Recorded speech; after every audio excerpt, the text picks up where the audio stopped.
quantitative tightening or QT, or you hear me say like, it's time, we're going to start getting tight, okay? Or things are getting tight, right? You're going to wonder what people are talking about. Quantitative tightening, opposite of quantitative easing. Quantitative easing is basically where liquidity is flooded into the market to ensure buying continues. Economies, okay, are machines, and money is the lubricant for the machine, okay? So if it's just a big grinding wheel, right, it's moving forward, you need to oil that machine. Very simple. And you use GDP to gauge how much it's growing. Populations grow, more people work, more people spend, more people consume.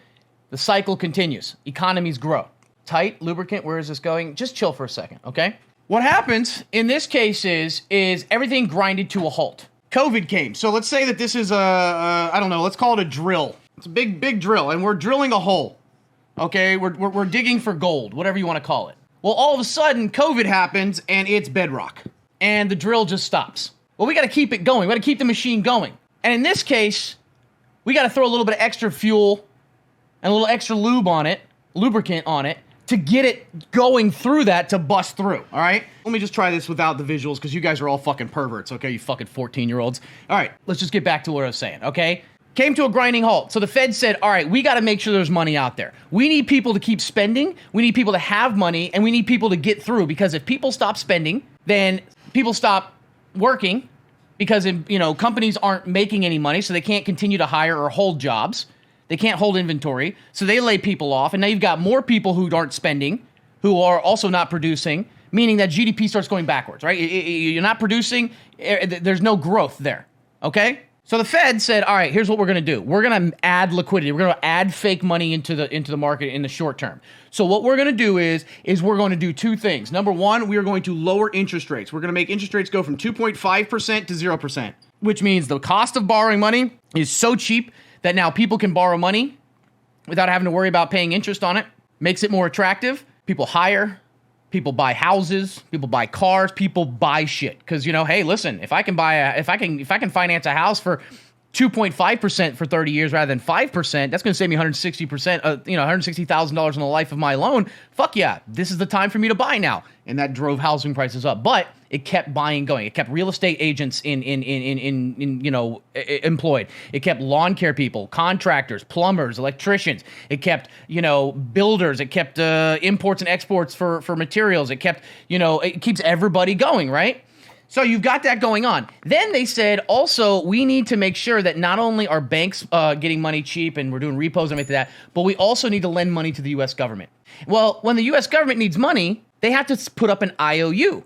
So basically, they say to the Fed's like, hey, we'll lend you money, but we want collateral.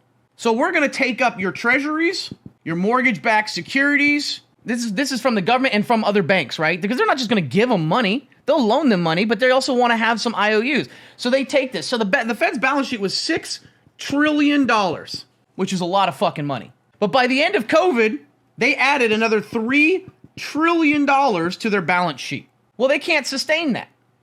Not that $6 trillion is sustainable, but $9 trillion is not sustainable. So now that all of that liquidity went out into the world, whether it was checks for your stimulus, whether it was PPP loans, whether it was the government, throwing out COVID relief funds, whether it was unemployment, whether it was whatever, kept printing.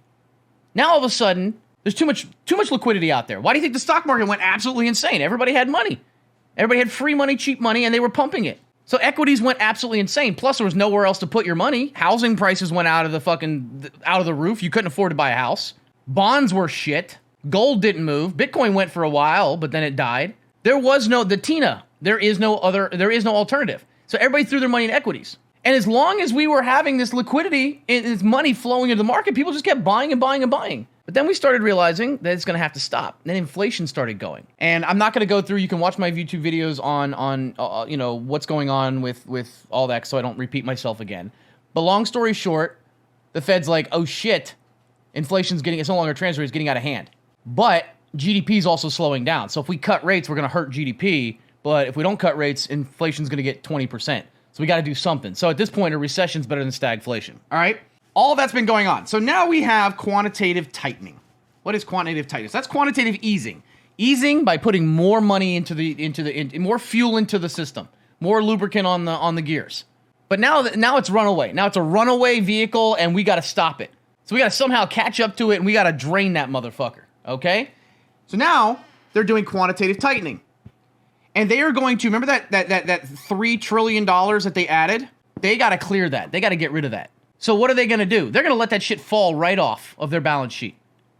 And they're going to start by doing $47 billion a month for 3 months. You won't even notice this.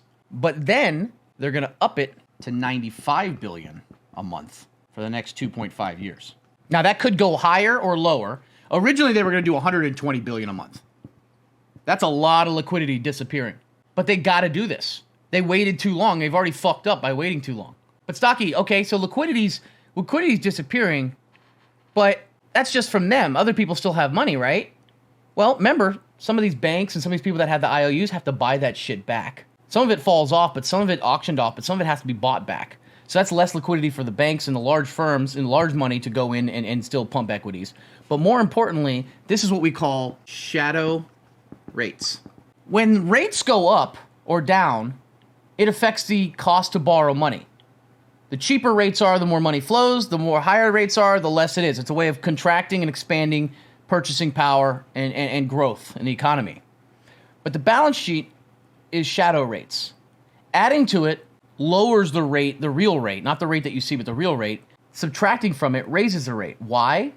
Because not only is money getting more expensive for these large banks and firms and even, you know, governments or whatever to borrow, but now they not only can they not borrow as much cheap, but they also have to buy back more, meaning that drives even less liquidity into the market. Do you see what I mean?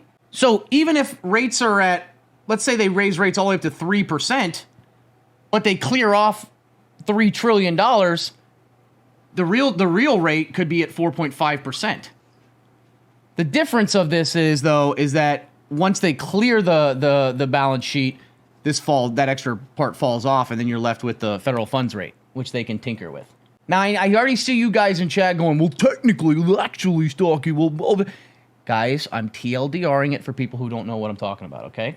So when you hear quantitative tightening, it's basically saying, okay, instead of grandma giving you $100 in your birthday card every year, grandma's calling in that money. And she says, oh, it's your birthday. You open up your birthday card, and it's a fucking bill. Come cut my lawn, shithead. You've been freeloading for 15 years. XO, Granny. Granny's pissed off because you took all that money that she gave you, and for every $100 she gave you, you bought Luna at $100. And now Granny's just rubbing salt in the wound saying, bitch, come cut my lawn. And I ain't paying you, and you broke, you dumb shit. As she's drinking her fucking Zinfandel.